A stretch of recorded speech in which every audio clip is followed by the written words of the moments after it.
Yesoke another no kuva mu Rainbow Umbrella.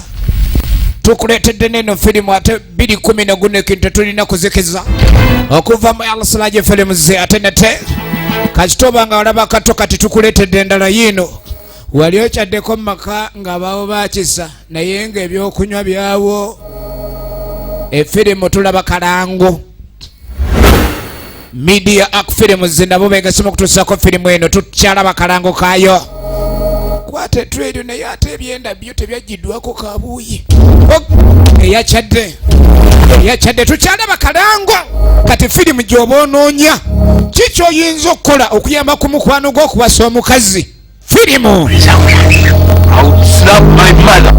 bamuyita Kinene Yusufu mukazi kyono ayogerwako nga n'abendali batereera mu layini bamutonera omukwano kuba kutonera tulina Mugaya Faizo tukwanjulira tumukunde Leah Smith Kasire Johnny Bosco ya muwangudde awangulani. Have you been praying? Okimanyo zizo omusango. What did you promise her when she enters? Obufumbo kuba kusuubiza. She wanted him to roll.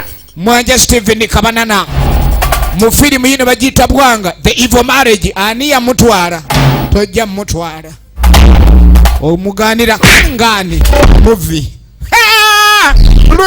luno yiye mbosera mbako kiboko ya uchafu omye ya muwasa yingira amakago kumbe je yafumbiddwa Betika ekiro badduka magezi Ronald aze nyinimu Kinene Yusufu nga Mr. Victor omukyalo ono yajja okufumba guno omukalo gwaki akakono mananga omukalo gw'omukono bufumba kibuno obufumba bulemye